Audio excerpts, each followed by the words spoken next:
everyone, I am Brianna Monroe, and I just wanted to try something new.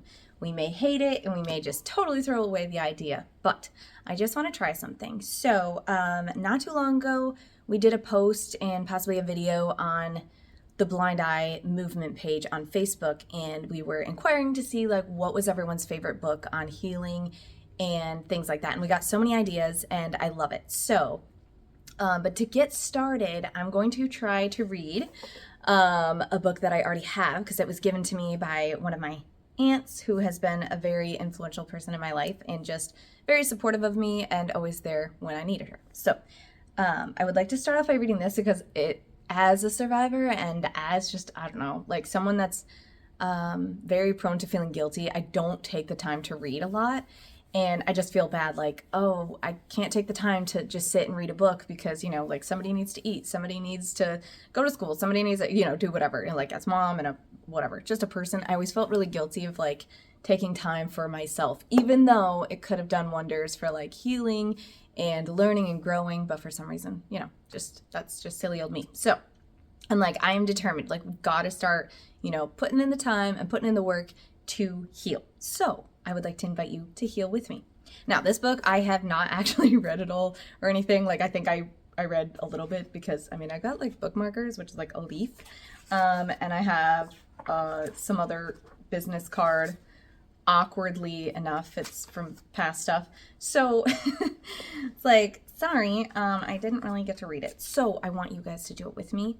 And then maybe I'll actually, like, sit still and do it. So, also, I don't know, like, copyright wise, like what I'm allowed to do, you know, with someone else's writing. This is not my book, not my writing, so I believe I am able to do it without getting in any sort of legal trouble. As long as, you know, we make commentary and I just read parts, we'll comment on it partway through the video. If I read something that's like, wow, that's really profound, maybe we'll stop and chat about it. But I also want your comments on it too. I want you to let me know, like, what do you think about the book? Do you think it's helpful? Do you think it's like terrible advice? Because I'm not like promoting this to sell it or anything like that. I just, you know, happen to have it as a gift. And it is called The Wounded Heart, Hope for Adult Victims of Child Sexual Abuse. Includes information on false memory issues. And then it's by Dr. Dan B. Allender, forward by Dr. Larry Crabb. I'm probably going to skip like the first chunk and maybe make like individuals on that, the like little like opening things that they, you know, kind of like give a description of the author and all that stuff. I'm just going to start on part 1, and it's going to be the dynamics of abuse. So part 1, the dynamics of abuse. And I'll probably just like read it like this. I'm not going to like show you every page because that's, no.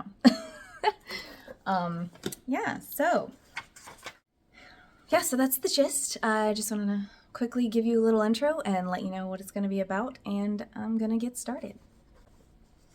Part 1, the dynamics of abuse. We are going to start on page 43. 1. The reality of a war facing the battle. At times, I wonder if every person in the world, male and female, young and old, has been sexually abused. No doubt the nature of my work biases my perspective, perhaps severely, as a psychologist and a counselor trainer. I'm invited to enter into the lives of countless individuals, people who are your next door neighbor, your kid's Sunday school teacher, your pastor, your physician, and this one will hurt, your wife or husband. For so many of them, a history of sexual abuse lingers like a chronic toothache, so familiar that it is no longer recognized, dulling the senses but not interfering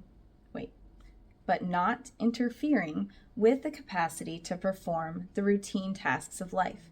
In most cases, you would never suspect who has been abused. If asked directly, many would not recall past abuse. Others would lie to avoid the shame of admitting that they were victims of one of the few crimes where the victim feels more shunned and rejected than the criminal. Isn't that the truth? Like, for real. Sexual abuse is a difficult subject, more than most subjects. It provokes a horribly uncomfortable sense of shame in both speaker and listener. In many groups, the person who admits to a history of past abuse becomes a lightning rod for the fear and rage of those with similar but unadmitted struggles. It is really easier. Wait, it is really easier. Okay, pause for a second. So I've always struggled with reading, like, just so you know, like I do say things wrong a lot, or I mispronounce things, or I'll say it backwards. And I'm just gonna roll with it. I may laugh at myself, so just bear with me. Like, I actually absolutely despised reading out loud, especially as a teenager. I had to, like, have my classmates, like, save me. So, yeah, just know that. I'm, like, really trying to step outside the box and do things that I'm afraid of because, like, why not, right? But so far, this is good. I don't know what you think, but like if you have any comments about like what I'm reading, try to timestamp like when I'm reading it, and I'll try to say the page number before I read it. That way, like we all kind of understand like during the opening of this conversation, so we're all like on the same page, quote unquote. So, anywho, it is really easier for abused persons to deny the past, ignoring the memories, the pain, and the current struggles that may be related to the abuse. I recall the plaintive words of a young woman who was facing memories of abuse perpetrated by her father. Ugh. A respected pastor. Ugh. I'd rather be dead than face the truth of the memories. If I admit the memories are true, so true, I'll be totally... I'm going to turn the page. The page is now 44. Still part 1. 44 is the page. So, I'll be totally abandoned by my parents, family, and church. I felt that for sure.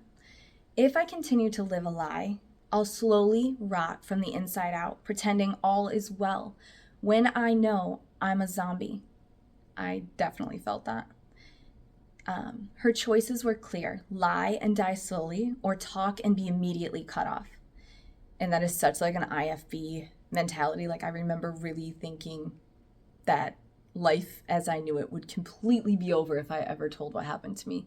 And it's just like terrifying how much that just resonates. Like I'm sure I know so many men and women felt like that. Like if they told the truth, they would be like instantly cut off, no family, no friends, no school, no church. And it was terrifying because we were so reliant on that world.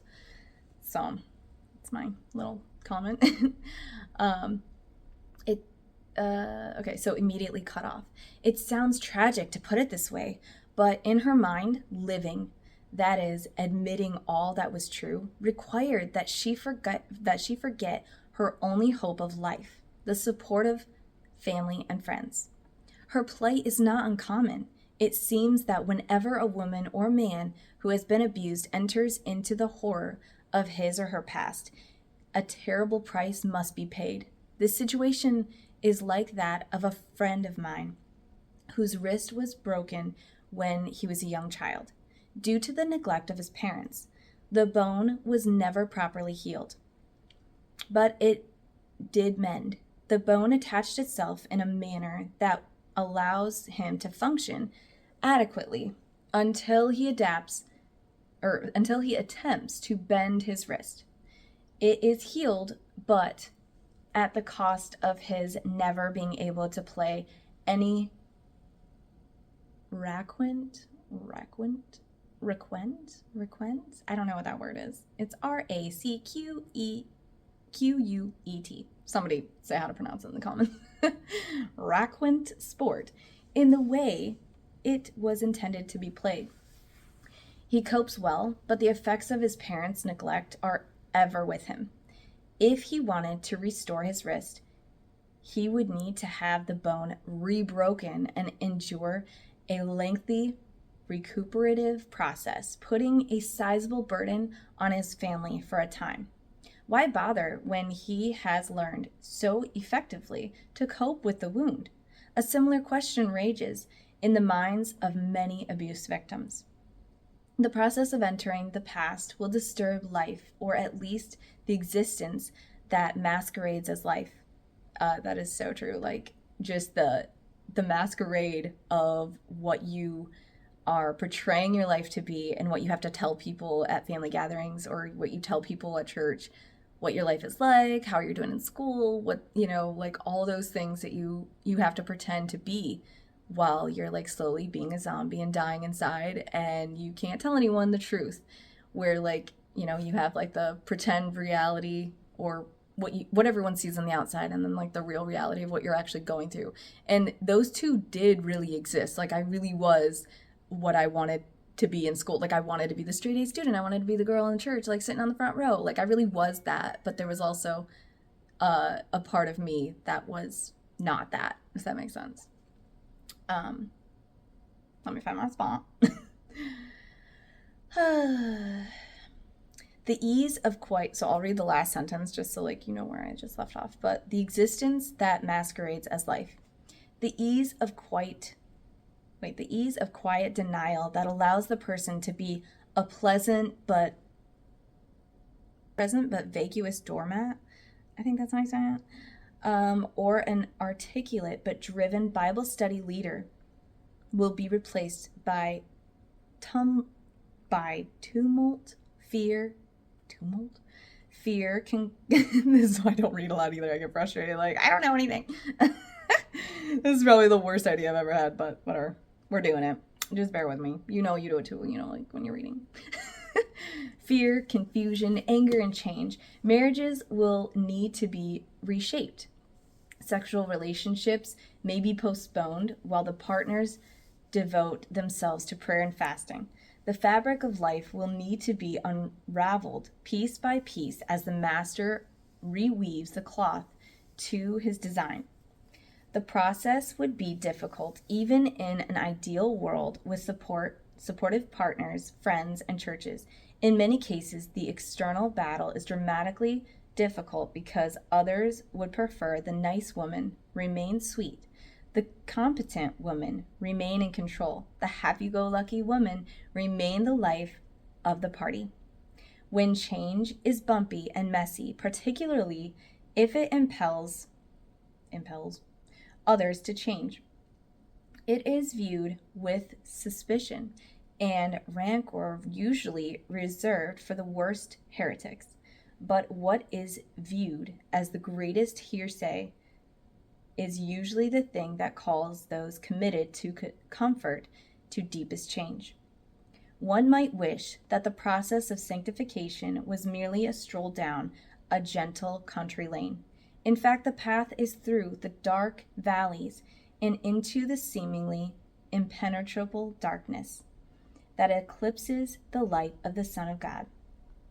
We'll end there for now. I'm just going to start short and sweet. That was page 44, ended on the word the, and then next time it'll be 45. So yeah, let's just stop there.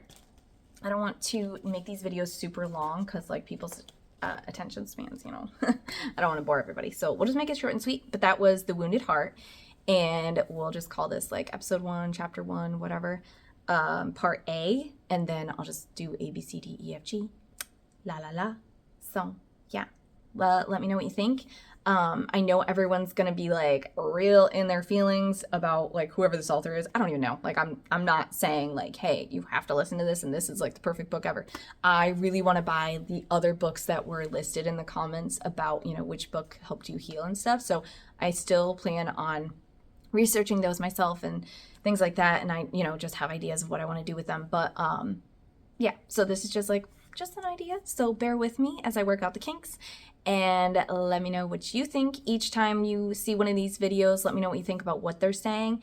And we can just all open up the conversation on the healing and on advice, because some advice is good, some advice isn't always good. And like everybody heals differently. So some things that work for me might not work for you all. So yeah, let's just open up the conversation together and have fun with it. Bye guys.